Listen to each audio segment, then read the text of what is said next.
billahi minasyaitonir rajim. Bismillahirrahmanirrahim.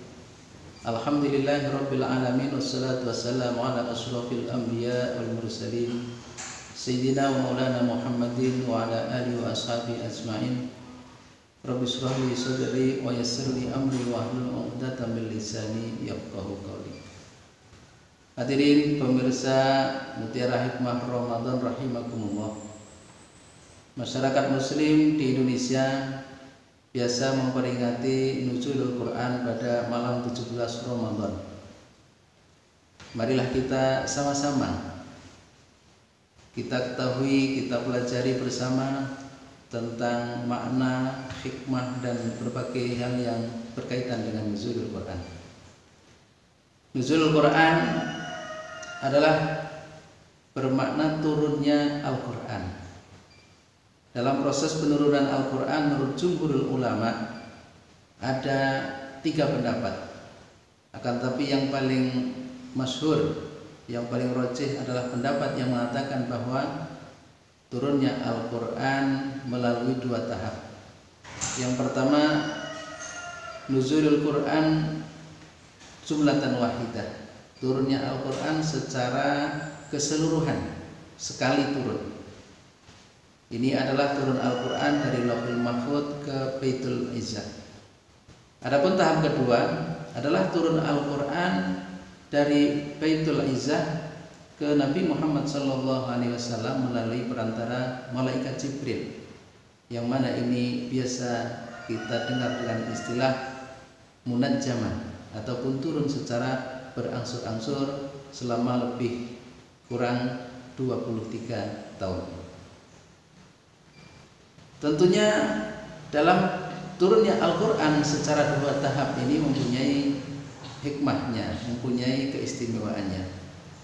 Keistimewaan pertama yang turun secara jumlatan wahidah adalah untuk memberikan kekuatan kepada Nabi Muhammad SAW, kekuatan hati Nabi Muhammad SAW, seperti di dalam Al-Quran disebutkan, wa qala alladziina kafaru laula nuzzilal qur'anu jumlatan wahidah kadzalika linutsabbita bihi fu'adak wa rattalnahu tartila.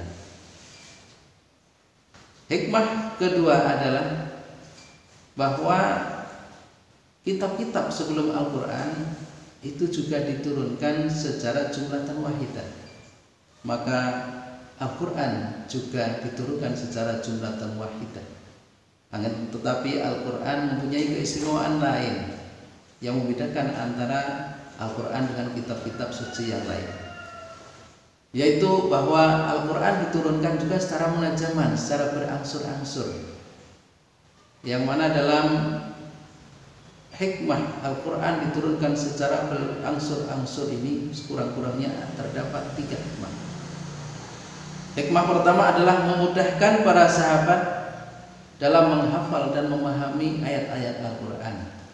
Kita tahu bahwa ayat Al-Quran banyak sekali. Tentunya jika turun secara serentak, maka akan menyulitkan para sahabat untuk menghafal dan memahaminya. Kedua, mendorong hati para sahabat untuk ingin segera menerima ayat-ayat Al-Quran, ingin segera mengamalkan ayat-ayat Al-Quran. Karena bahwa ayat Al-Quran ini turunnya tidak secara terus-menerus, akan tetapi berjenjang waktu. Ketika jenjang waktunya terlalu lama, maka para sahabat ini sudah menanti-nanti ingin mendapatkan Al-Quran tersebut dan ingin mengamalkannya. Dan yang ketiga adalah bahwa diturunkannya Al-Quran secara munajjaman ini adalah untuk meringankan kaum muslimin dalam melaksanakan syariat-syariat Allah. Kita bisa berikan contoh tentang syariat dilarangnya khamr. Itu terdapat 3 tahapan sekurang-kurangnya, sehingga para sahabat yang dulunya menjadi seorang yang banyak dan suka meminum khamr, maka untuk meninggalkan khamr tersebut mempunyai keringanan karena bertahap syariatnya. Hadirin pemirsa Mutiara Ramadan rahimakumullah. Al-Quran diturunkan ada beberapa tujuan. Yang pertama adalah hudan lil muttaqin.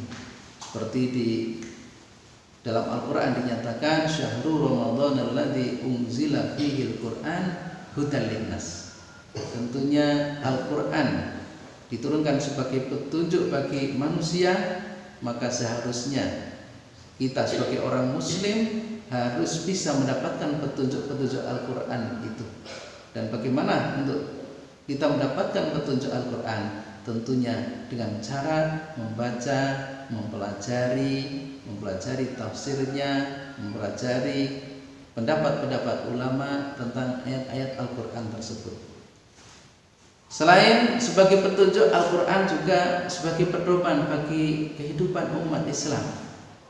Sebagai umat Islam, jangan sampai kita meninggalkan Al-Quran, kita hidup tanpa pedoman, kita hidup tidak tentu, padahal kitab suci kita sendiri adalah yang menjadi pedoman bagi kita. Hikmah selanjutnya adalah untuk mendekatkan diri kepada Allah, baik dengan cara membacanya, dengan cara mentadaburinya, ataupun dengan cara-cara yang lain. Itu semua dianggap kita beribadah kepada Allah, baik dengan membacanya ataupun mentadaburinya. Hikmah yang keempat adalah bahwa Al-Quran, ayat-ayat Al-Quran ternyata sebagai pengobat bagi orang-orang mukmin. Seperti dalam ayat Al-Quran dikatakan wa nunazzilu minal Qur'ani ma huwa syifaa'un wa rahmatul lil mu'minin, bahwa Al-Quran diturunkan ada untuk penyembuhan bagi orang-orang mukmin. Satu lagi permasalahan dengan turunnya Al-Quran, bahwa Al-Quran turun tidak seperti urutannya yang kita lihat di dalam mushaf Al-Quran. Kita mendengar bahwa ayat pertama turun adalah surah Al-Alaq, yaitu Iqra bismi rabbikal ladzi khalaq, khalaqal insana min 'alaq. Ataupun ayat-ayat yang lain seperti pendapat yang lain mengatakan surah Al-Mudaththir. Namun kita lihat bahwa di dalam mushaf Al-Quran yang pertama kali adalah surah Al-Fatihah, diikuti dengan surah Al-Baqarah. Artinya bahwa mushaf yang ada tertibnya bukan seperti tartibun nuzul, tidak seperti tertib ayat-ayat itu diturunkan. Dalam hal ini terdapat 3 tertib yang harus kita perhatikan.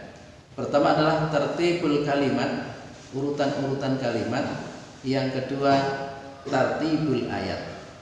Kedua tertib ini kita tidak boleh semena-mena untuk merubah tertibnya.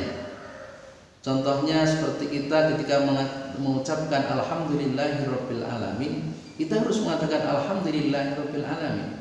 Tidak boleh alhamdulillah alamin lillah ataupun urutan yang lain. Begitu juga dengan ayat-ayatnya.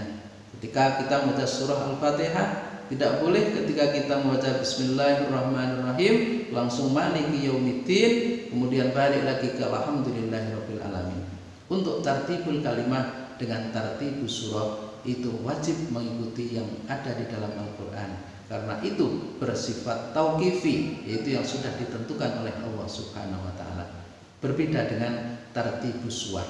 Kalau tartibus suwar adalah bersifat taufiki, yaitu bersifat ijtihadi, yang mana kita bisa membolak-balikkan dalam membaca urutan-urutan yang ada di dalam mushaf Al-Quran. Contohnya ketika kita membaca dalam sebuah sholat, sebuah rakaat, kita membaca dalam satu rakaat 3 surah, seperti sholat witir.